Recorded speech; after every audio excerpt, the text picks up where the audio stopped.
Dixo Daily presenta.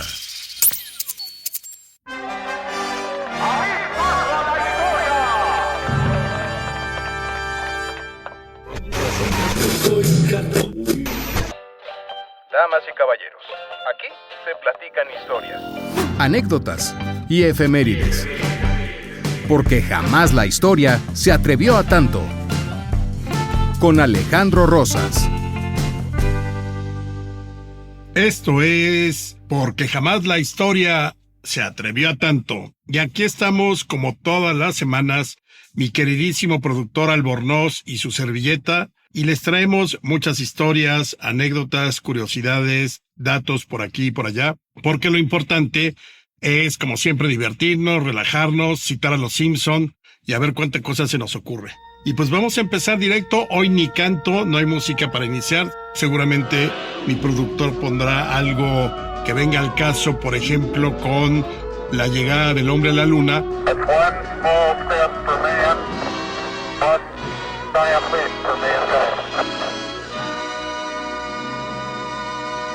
¿Y por qué decidí empezar con esto? ¿Quieren saberlo? Pues bueno, vámonos a nuestra sección. Aunque usted no lo crea. Seguramente todos ustedes saben que el 20 de julio de 1969 el hombre llegó a la luna. Eso es un hecho. No empiecen con su conspiración de que no llegó, que fue un montaje de Kubrick y de todas esas tonterías, porque se oyen muy mal, se ven muy mal. Sí llegó, y no solamente hubo una misión, hubo, me parece que 6 o 7. Y además, inmediatamente después de la del 20 de julio, en ese mismo año del 69, en diciembre, el Apolo 12 llegó otra vez a la luna. Así que olvidemos ese debate.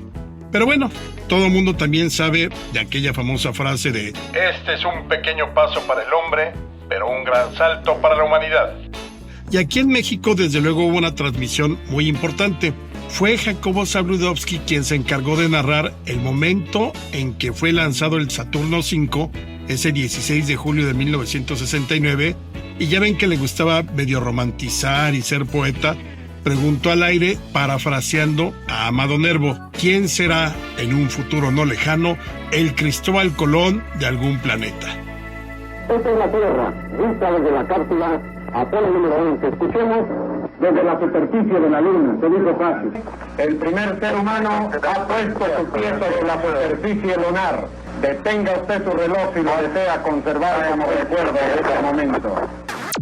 Bueno, fue tan importante que, como siempre fue retomado por los Simpson, ya hay un episodio donde Homero recuerda del día en que llegó el hombre a la luna, pero como siempre estaba en la baba. Papá, sé que debes castigarlo, pero esta película es un evento que define a nuestra generación. ¿Qué tal si alguien te hubiera dicho que no podías ver la llegada a la luna? Este es un pequeño paso para el hombre y un gran salto para la humanidad. Yomi, te lo voy a decir y espero que te gustará. Yomi, te lo voy a decir y es... Bueno, no voy a repetirlo. Pero bueno, ¿a dónde voy con todo esto? Pues resulta que los astronautas regresan a la Tierra. Como ustedes saben, estuvieron en cuarentena y para septiembre comenzaron una gira llamada Tour de Buena Voluntad. Yo creo que les han de haber pagado una lana impresionante porque imagínense, después de todo lo que habían entrenado, se habían preparado, se habían aislado y de pronto regresar de la luna, la tensión, la presión, todo lo que tenían, regresar a hacer un tour de buena voluntad y más cuando seguramente les dijeron, oigan, pues miren, nada más tienen que recorrer 24 países y 27 ciudades en 45 días. Se les han de haber caído los pantalones a los 3 astronautas, Buzz Aldrin, Michael Collins y Neil Armstrong. Recuerden que Armstrong fue el que pisó por primera vez la superficie lunar. Pues bueno, como siempre suele suceder, y eran tiempos de buena vecindad, México fue el primer país de este tour de buena voluntad. Fue esto en septiembre de 1969. Entonces ya se imaginarán, como siempre nos encanta, nos entregamos a la gente, nos entregamos a los rockstar, a los artistas, a los deportistas. No podía ser diferente con los astronautas. Decenas de miles de personas salieron a las calles para recibirlos ahí a finales de septiembre de 1969, confeti en las calles, aplausos. Prácticamente parecía que los astronautas habían llegado de la Luna un día antes y se vinieron directamente a México. Como era una misión importante, pues obviamente el presidente Gustavo Díaz Ordaz los recibió en Los Pinos. Les regaló unos pisacorbatas, unas mancuernillas de oro y además una moneda olímpica de las que le sobraron seguramente de los Juegos Olímpicos del año anterior. Ellos a cambio le dieron al presidente una réplica del disco que dejaron en la Luna con 72 mensajes que habían enviado jefes de Estado para que fueran en esa misión del Apolo 11. Ya se reciben con el presidente, todo está muy bien, y luego van al Zócalo de la Ciudad de México y en el Salón de Cabildos, ahí el regente de la Ciudad de México, que era Alfonso Corona del Rosal, les dio las llaves de la ciudad, los declaró huéspedes distinguidos, pero además, como buen mexicanote que no se prepara para lo que va a decir, empieza su discurso diciendo Corona del Rosal: ustedes que han visitado otro planeta. Imagínense. Los tres astronautas han de haber dicho: ah, caray, ¿cuándo fuimos a otro planeta? Sí, lo que visitamos fue el satélite natural del planeta Tierra, eso sí. Pero bueno, eran muy diplomáticos y cuando le preguntaron, también así se la sacó de la manga Neil Armstrong, cuando le preguntan que cómo se veía México desde el espacio, seguramente ni siquiera pensaron: oye, mira, ahí está México, ve cómo se ve, para que luego digamos ahí en la Ciudad de México que se ve increíble, ¿no? Pero bueno, Neil Armstrong lo único que dijo fue: México se veía como una bella combinación de colores. Seguramente eso fue lo que dijo en todos los países y ciudades que visitaron. El punto es que el Zócalo fue el momento cumbre, los cargaron en hombros, la gente les regaló jorongos y sombreros de charro, se escucharon sones de mariachi, fue una gran verbena. Y ya Armstrong se despidió diciendo que estaba contento de estar nuevamente en México.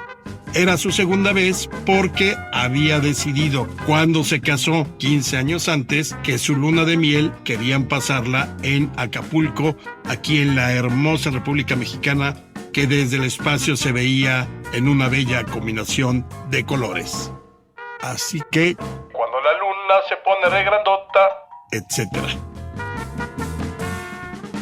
Y ahora vámonos a esta controvertida y a veces desgastante sección que se titula: Como México, no hay dos.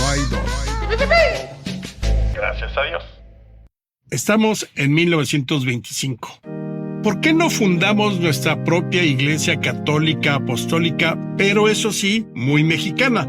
Dijo Joaquín Pérez, un excéntrico sacerdote, seguramente han escuchado de él, que había rodado de acá para allá, que había sido de todo y sin medida como José José, y de pronto se encontró la luz que iluminó su camino al sacerdocio. Cuando hace esta pregunta de por qué no fundamos nuestra iglesia, el grupo de sacerdotes con el que estaba, que eran 8, todos dijeron va. Entonces estamos en febrero de 1925 y se organizaron para fundar lo que se llamó la Iglesia Apostólica Mexicana, que también fue conocida como la Iglesia Cismática porque evidentemente rompían las relaciones con Roma. Era un poco lo que había hecho Enrique VIII, pero Enrique VIII en las grandes ligas, porque finalmente sí fundó la Iglesia Anglicana. Pero aquí en México pues querían seguir los pasos de Enrique VIII y para eso tenían a Joaquín Pérez. Este Pérez, que luego fue llamado el patriarca porque era, digamos, el mero mero de la Iglesia Apostólica Mexicana, pues había sido bastante inquietito. Nacido en 1851, pues muy joven, a los 25 años, apoyó a Porfirio Díaz en la rebelión de Tustepec y llegó a ser capitán, pero pues las armas no eran lo suyo. Luego se hizo comerciante y siendo comerciante se enamoró de la inigualable Lupita Viveros. Pero no sé si era inigualable, pero se oía bien decirlo así. El punto es que se casan y al año enviuda. Entonces, obviamente con el corazón roto, con la tristeza que lo invadía por todos lados, de pronto Pérez escuchó el llamado de Dios. Y entonces decidió ingresar al seminario y al mismo tiempo a la masonería. Era 2 por 1. Se hizo sacerdote y en 1925 funda la iglesia con estos 8 amigos sacerdotes. Las bases de su iglesia eran básicamente las mismas. El dogma no se tocaba, es decir, los sacramentos se aplicarían igual, comunión, confesión, etc. Eso sí, la Iglesia Apostólica Mexicana sería muy nacionalista, respetuosa de la Constitución de 1917 en cuanto a la tolerancia de cultos, y además, imagínense, admiradora de Benito Juárez. Muy vivos, los 9 sacerdotes, incluyendo al patriarca Pérez, le dijeron adiós al celibato. Es decir, podían tener mujer, hijos, concubina, lo que quisieran. Así que ya podían gozar, quizá con un dato para ligar, irse a una cantinita y pasar una noche de pasión. Y además darían las misas en español. Acuérdense que hasta el Concilio Vaticano II, allá por los años 60, fue cuando los sacerdotes dejaron de dar la misa en latín y de espaldas a los feligreses. Por eso esta propuesta fue como muy revolucionaria, misas en español. Y además, los sacramentos iban a impartirse de manera gratuita. En un momento dado, lo apoya Calles, porque Calles estaba a punto de lanzarse a la guerra contra los cristeros. Ya hablaremos en otra ocasión de esa guerra. Pero sus miembros, los que siguieron al patriarca Pérez, pues prácticamente todos eran de la principal central obrera del momento, o sea, la CROM, la Confederación Regional Obrero Mexicana. Entonces, pues, obviamente con estos gángsters de la CROM, pues los sacerdotes de la nueva iglesia se apropiaron de un par de templos y el gobierno finalmente les dijo: solo van a tener un templo, que es el de Corpus Christi. Si ustedes se paran frente al hemiciclo a Juárez en la Alameda y dan un giro de 180 grados, se van a encontrar con el extemplo de Corpus Christi, que hoy es el archivo de notarías. Ahí fue la sede de la Iglesia Apostólica Mexicana hasta 1931. Desde luego, la iglesia cismática sí permaneció abierta durante el conflicto cristero, pero pues prácticamente nadie iba. Pero aquí les traigo un chisme familiar. Una de las hermanas de mi abuela materna, Enriqueta, fue bautizada en la iglesia cismática porque, como todas las demás iglesias del culto católico, apostólico y romano estaban cerradas por la guerra, pues se les ocurrió que era buena idea bautizarla porque no se fuera a morir por ahí de una enfermedad y se fuera al limbo cuando existía el limbo. Finalmente, en 1931 se enfermó el patriarca Pérez y ya ven que dicen que el miedo no anda en burro. Cuando ya se acercaba su muerte, decidió que era tiempo de reconciliarse con la Iglesia Apostólica Romana. Entonces mandó llamar a un sacerdote y finalmente se confesó y murió en paz. Lo de la iglesia cismática había sido un pecadillo de juventud, digamos, y ya nunca más se volvió a saber de esa iglesia. Pero fue nuestro Enrique VIII, el patriarca Pérez. Y ahora nuestra sección cada vez más sofisticada. Un dato para ligar. ¿Qué tal, amigas y amigos que quieren tener una noche de pasión asquerosa, sucia, como se debe?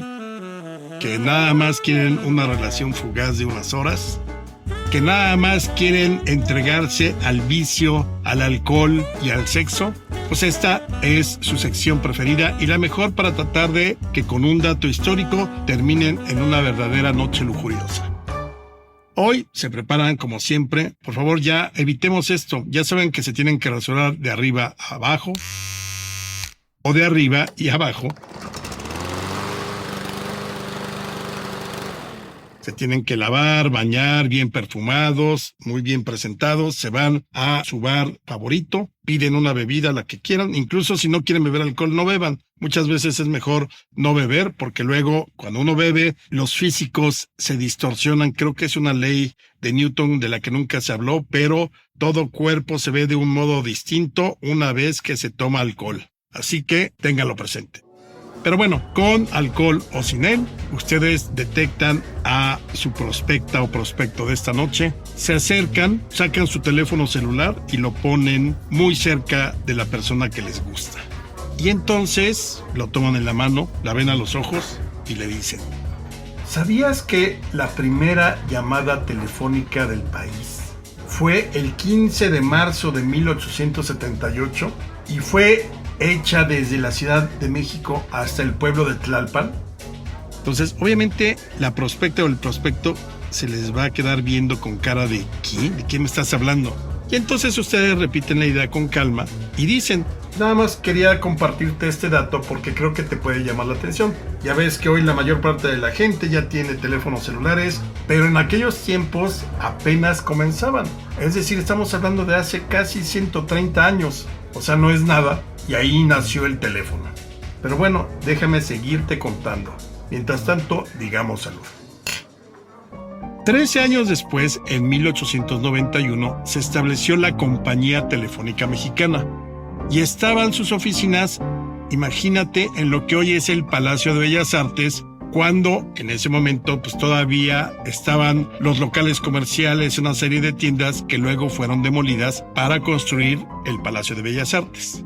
Pero bueno, en ese momento, 1891, la Compañía Telefónica Mexicana contaba con un poquito más de 1,000 suscriptores. Hoy ya son millones los que tienen teléfono y más celular. Ya casi nadie usa el teléfono fijo, ya todo el mundo se comunica con celular. Esta compañía telefónica tenía su guía, que era un deleite. Imagínate, contaba apenas con 21 páginas, nada que ver con la sección amarilla, que era prácticamente como para noquear a alguien si le dabas un golpe con ella. Así que esta guía de 21 páginas tenía una cualidad.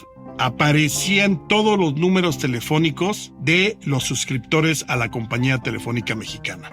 No importaba la clase social, no importa si eran de distintas sociedades, no importaba si eras político, diputado o un muerto de hambre, tu teléfono aparecía ahí. Y entonces, por ejemplo, le podías marcar al presidente Porfirio Díaz su número, a ver si te lo aprendes. Y es un juego así como medio seductor y coquetón. El número de Porfirio Díaz era el 64. Y entonces se te va a quedar viendo tu prospecta. 64, sí. Pues es que no había gente con teléfono. Pero espérame, el número del futuro ministro de Hacienda, el conocidísimo José Yves Limantour, era el número 62. La familia Romero Rubio, que eran los suegros de don Porfirio, respondían en el 127 si su casa era la de la calle de Tacuba, o en el 1005 si era su casa de campo que estaba en Tacubaya. Sí, cuando Tacubaya estaba afuera de la Ciudad de México. Las casas comerciales, el puerto de Liverpool y el puerto de Veracruz tenían números similares, pero siempre era un desastre porque todo el mundo se confundía. El puerto de Liverpool era 643 y el de Veracruz 634. Ya ustedes dirán. Y ya para terminar, para que podamos brindar a gusto y para que podamos tener una comunicación mucho más íntima que la del teléfono, te puedo decir que si marcabas el número 1 del teléfono, te comunicabas con la agencia de inhumaciones de Eusebio Galloso, que hoy siguen existiendo. Así que un brindis por los aparatos telefónicos que nacieron en 1878 y por los números cuando tenían 2 dígitos o 1 dígito. ¡Salud! Y que pasemos buena noche.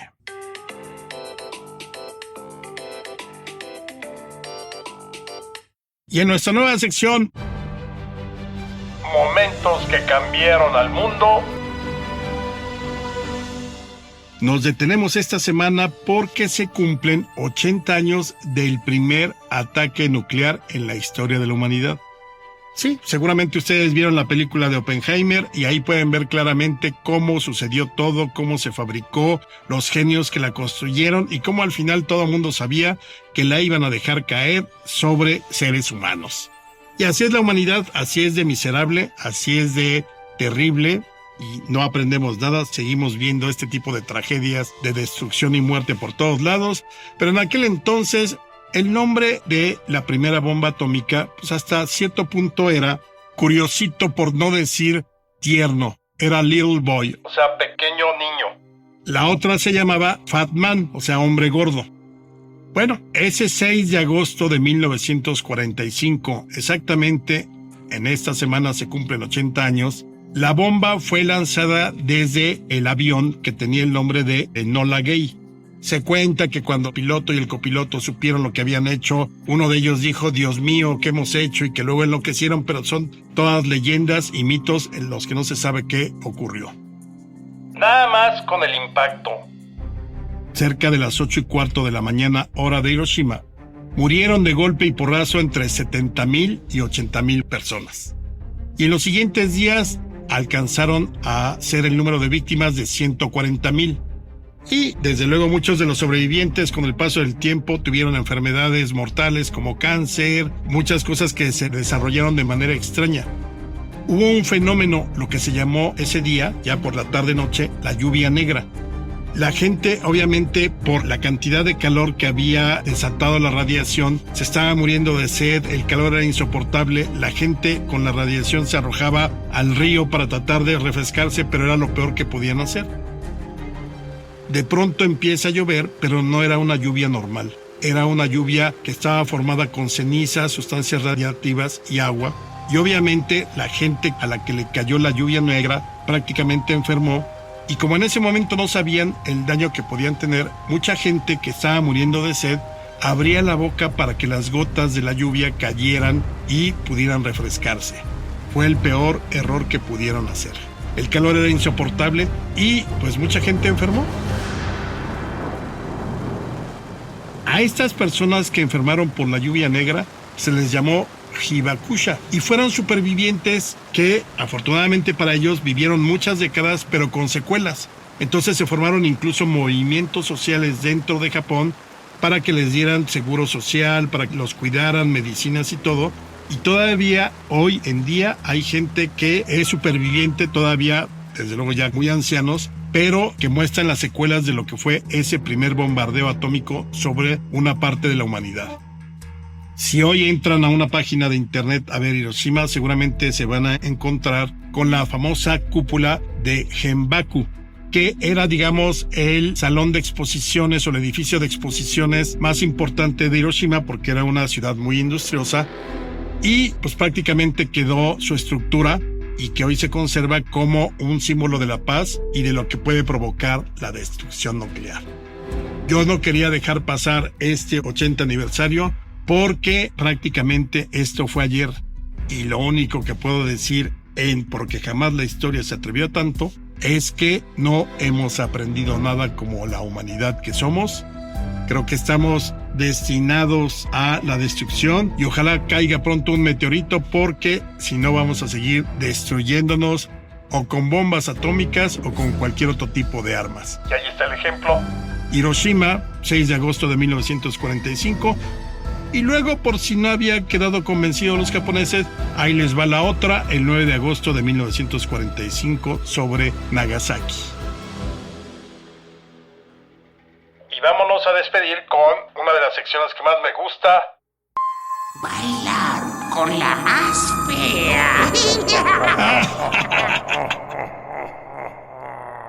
Desde luego ya saben que siempre nos dedicamos a las historias que tienen que ver con nuestro país, pero creo que hay acontecimientos que nos permiten darle la vuelta, hablar del mundo, no mirarnos al ombligo como se dice. Y ahora que estaba pensando en este 80 aniversario de Hiroshima y Nagasaki, de las bombas atómicas, me acordé de una historia que, digamos, es parte de, aunque es poco conocida. El 16 de julio de 1945, estamos hablando de unas 3 semanas antes del bombardeo sobre Hiroshima, un barco de la Armada norteamericana, el USS Indianapolis, zarpó desde San Francisco con una misión secreta. Tenía que ir a la isla de Tinian y llevaba consigo varios componentes de la bomba atómica, de la primera, de Little Boy. Entonces, pues obviamente era muy secreto, iba escoltada por algunos otros barcos y submarinos, el viaje de ida perfecto, llegaron a Tinian a tiempo, en las condiciones y en el horario y la fecha establecida. Obviamente entregaron la carga y de ahí, una vez que terminó esa misión, los enviaron de regreso a las Filipinas porque ahí los norteamericanos estaban planeando una posible invasión ya a Japón, porque pues era lo único que faltaba por tomar. Sin embargo, en el trayecto se encuentra el Indianapolis a un submarino japonés y los japoneses, que no eran tampoco nada suavecitos, no se tentaban el corazón, y estaban dispuestos a morir por su amado líder, es decir, el emperador Hirohito, pues con 2 torpedos tuvieron para hundir al Indianápolis. Las 2 explosiones fueron certeras. Imagínense, el barco, el crucero, se hundió en 12 minutos. Tenía poco más de 1,100 tripulantes y así de inicio con el impacto fallecieron aproximadamente 300. El resto, más o menos unos 880, órale, vamos a lanzarnos al mar. Pero no pudieron hacer uso de los botes salvavidas porque prácticamente el barco estaba destruido. Así que se alcanzaron a poner los chalecos salvavidas. No había una puerta como la que utilizó Rose en el Titanic para salvarse. Así que todos con sus chalecos salvavidas, pues chapoteando ahí en las aguas del Pacífico. El grave problema fue que el mar estaba infestado de tiburones. Así que en las siguientes horas, muchos tripulantes que habían sobrevivido empezaron a ser devorados por estos tiburones que rondaban por todos lados. Ahora, se hizo la leyenda de que prácticamente todos o casi todos fueron devorados por los tiburones, pero no. Muchos de los sobrevivientes fallecieron por deshidratación, porque obviamente no habían podido echarse al mar con agua potable, y entonces imagínense tomar agua salada. Y además muchos murieron también por las heridas provocadas por las explosiones de los torpedos. El problema fue que como era una misión secreta, casi nadie sabía de la existencia del Indianápolis, o si sabían, el punto es que no sabían cuál era la ruta que habían tomado. Así que se tardaron varios días en rescatarlos. Total, al final solo sobrevivieron 316 hombres. Y lo que se cuenta es que más bien los tiburones se dieron vuelo no con los vivos, sino con los cadáveres que fueron devorados en los siguientes días por estos escualos. El capitán sobrevivió milagrosamente, pero pues le dio una depresión marca diablo y se suicidó años después, en 1968. Y fíjense cómo es la historia, cómo es la cinematografía y cómo son las coincidencias que esta historia del Indianápolis, si ustedes recuerdan, la cuenta el cazatiburones Quint a bordo de su pequeña embarcación, la Orca, donde van a cazar al famosísimo tiburón blanco de Spielberg, que había asolado el pueblo de Amity en la famosa película Tiburón, estrenada en 1975. Véanla, porque ahí, en la escena donde ya cayó la noche y se empiezan a emborrachar el jefe Brody, Quint y Richard Dreyfuss, que es el oceanógrafo, ahí Quint cuenta toda la historia del Indianápolis, porque curiosamente él había sido, de acuerdo a la historia de Tiburón, uno de los marinos que iba en el Indianápolis y de los que había sobrevivido esa noche. De ahí su odio irracional contra los tiburones y de ahí su odio y obsesión por cazar al famoso tiburón blanco de la película.